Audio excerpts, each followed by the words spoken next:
اسی طرح جیسے آپ نے عقیقے کی مثال لی، دیکھیے گا عقیقے کے اندر دو پوائنٹ آف ویو علماء کے شروع سے رہے ہیں.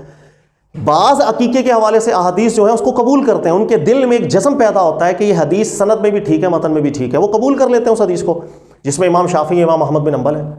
لیکن کئی دیگر علماء گزرے جیسے امام ابو حنیفہ ہیں، امام مالک ہیں، یہ ان روایات سے استدلال کبھی نہیں کرتے تھے. لہٰذا امام مالک کا بھی بڑا واضح موقف رہا ہے. امام مالک فرماتے تھے کہ عقیقہ بس ایک رسم ہے جو چلتی آ رہی ہے، بس اس رسم کے اندر لگی رہو، استحباب بولو، سنت نبی علیہ السلام کی نہ بولو. امام مالک سنت نہیں بولا کرتے تھے اس کو. امام ابو حنیفہ کا بھی یہ موقف ہے. اب آپ بولیں گے کیوں؟ اس لیے کہ ان بڑے بڑے علماء کے نزدیک یہ حدیثیں ٹھیک نہیں ہیں. اس کی وجہ یہ کہ یہ حدیثیں اتنے الگ الگ انداز کے اندر آئی ہیں کہ کسی ایک بھی روایت کے متن کو ٹھیک کہنا پاسبل ہی نہیں ہے. مثال کے طور پر ایک صحیح حدیث کے اندر آیا کہ اللہ کے نبی علیہ السلام نے عقیقہ کیا، امام حسن کا، امام حسین کا، دو جانور کیے، دو جانور کیے. یہی بیان کسی اور صحیح حدیث کے اندر آ گیا کہ امام حسن اور امام حسین کا عقیقہ اللہ کے نبی علیہ السلام نے کیا تھا ایک جانوروں کے ساتھ. اب اگر آپ بولیں کہ اللہ کے نبی علیہ السلام نے ایک جانور کیا تھا تو آپ ہی کے بقول آپ اس صحیح حدیث کو جھٹلا رہے ہیں. اگر آپ بولیں نہیں اللہ کے نبی علیہ السلام نے 2 جانوروں کو ذبح فرمایا، آپ اس صحیح حدیث کو جھٹلا رہے ہوں گے. کلیش پیدا ہو گیا نا. اسی طریقہ کار سے غور کریں. ایک حدیث آئی ہے جس کے اندر ذکر ہے کہ جب تم عقیقہ کرو، صحیح روایت ہے یہ بھی سنن دارمی میں ہو، مسند احمد بن حنبل کے اندر، کہ جب تم عقیقہ کرو، عقیقہ کرنے کے بعد اس جانور کا خون لے کے بچے کے سر پہ لگاؤ. وَيُدَمَّ، بچے کے سر پہ اس کا خون لگاؤ.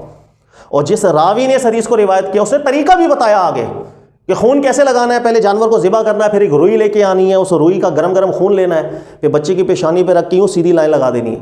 آج بھی آپ نے دیکھا ہوگا جتنے کراچی کے اندر تو اسپیشلی آپ جانتے ہوں گے، بوہری جو ہیں ان کے یہاں جب بھی بچہ پیدا ہوگا وہ عقیقہ کرتے ہیں، اس کے بعد خون لے کر وہ لگاتے ہیں. تو اس لیے کہ روایات ہیں. اچھا، ایک روایت کے اندر ہے صحیح روایت میں کہ ذبح کرنے کے بعد خون لگاؤ.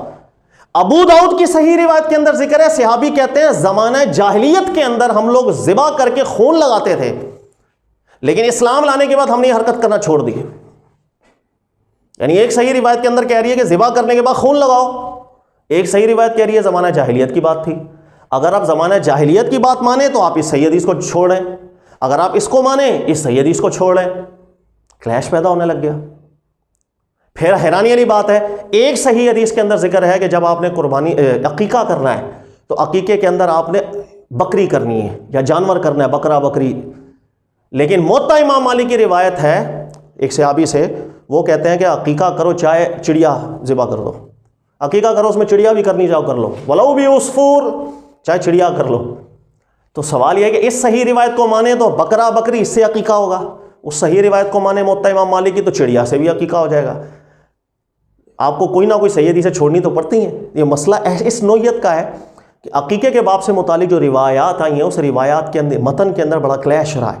یہ میں نے چند کلیشز آپ کو بتائے ہیں. اچھا، اس کے علاوہ حیران کن بات یہ، امام حسن اور حسین کا عقیقہ کیا اللہ کے نبی علیہ السلام نے، یہ بات صحیح روایتوں میں آئی ہے. امام مالک، موطا امام مالک میں پتہ کیا لکھتے ہیں؟ وہ فرماتے ہیں صرف اڑی ہوئی بات ہے کہ حضرت حسن اور حضرت حسین کا عقیقہ ہوا تھا. یہ فقط کوئی اس کا ثبوت نہیں ہے، صرف اڑی بات آئی ہے. کلیش ہے اتنا زیادہ متنوں کے اندر. پھر ایک حدیث کے اندر ذکر ہے، صحیح روایت ہے کہ لڑکا ہو تو 2 جانور کریں، لڑکی ہو تو 1 جانور کریں. لیکن امام مالک رحمۃ اللہ تعالی علیہ فرماتے تھے میں نے صحابہ کرام کو جتنوں کو دیکھا ہے انہوں نے کبھی بھی لڑکے کے لیے 2 جانور نہیں کیے. عبداللہ ابن عمر 1 جانور کیے، جب ان کا بچہ ہوتا ہے 1 جانور، لڑکی ہوتی ہے 1 جانور. اس کے علاوہ زبیر، دیگر صحابی ان کو دیکھا لڑکا ہوتا ہے 1 جانور، لڑکی ہوتی ہے 1 جانور. اس لیے امام مالک رحمۃ اللہ علیہ بھی 2 جانور والی حدیثوں کو نہیں قبول کرتے تھے. انہوں نے کہا کہ آنکھوں دیکھی بات ہے میری، صحابہ کرام کو ہم سنے یہی باتیں یہاں مدینہ شہر کے اندر متعارف ہے، متعامل ہے کہ 1 ہی جانور کرتے تھے. امام مالک کا یہی قول ہے کہ کسی نے عقیقہ کرنا بھی ہے تو 1 جانور ہے بس، لڑکے کے لیے بھی 1، لڑکی کے لیے بھی 1. تو کہنے کا مقصد ان روایات میں اتنا زیادہ کلیش آ گیا. اسی کلیش کی بنیاد پر امام مالک، موطا امام مالک میں ایک جملہ لکھ کے گئے. انہوں نے کہا عقیقہ ایک ایسا عمل ہے، ایک مسلمانوں میں چلتی ہوئی رسم آ رہی ہے، بس استحباب ہے اس رسم کا، کسی نے کیا ٹھیک نہیں کیا کوئی مسئلہ نہیں. سنت بھی نہیں بولتے تھے امام مالک اس کو کہ اللہ کے نبی علیہ السلام کی طرف جب آپ نسبت کر رہے ہو تو ان روایات کو آپ سولو نہیں کر سکتے. اگر آپ بولو کہ نبی علیہ السلام نے 2 جانور کیے، اس صحیح حدیث کو آپ ٹھکرا دیتے ہیں. اگر آپ بولے اللہ کے نبی علیہ السلام نے 1 جانور کیا، ان حدیثوں کو جھٹلا دیتے ہیں. پھر اگر غلط بات ہوئی تو اللہ کے نبی علیہ السلام کی طرف غلط نسبت آپ منسوب کر دیں گے. پھر ایک روایت خون کی، جو جتنی میں نے آپ کو متعارض روایات بیان کی ہیں. اس کے علاوہ ایک صحیح حدیث ہے جس کے اندر ذکر ہے اللہ کے نبی علیہ السلام سے پوچھا گیا عقیقے کے بارے میں تو اللہ کے نبی علیہ السلام نے فرمایا لا يحب اللہ العقوق، اللہ کو یہ نام ہی پسند نہیں ہے. عقیقے کی جگہ نسیکہ نبی علیہ السلام نے اس کا نام رکھا. تو سوال یہ کہ اگر عقیقہ نام ہی اللہ کو پسند نہیں تو دیگر روایات میں تو عقیقہ ہی لفظ چل رہا ہے. تو اتنا کلیش ہے ان روایات میں، اس لیے اس روایات میں ایک ڈاؤٹ پیدا ہوتا ہے. اس ڈاؤٹ کو امام مالک نے بھی قبول نہیں کیا، امام ابو حنیفہ نے بھی قبول نہیں کیا. یہی قول وزن میں بھی زیادہ ہے. میرے نزدیک بھی اندر تحقیق یہی قول زیادہ اچھا ہے.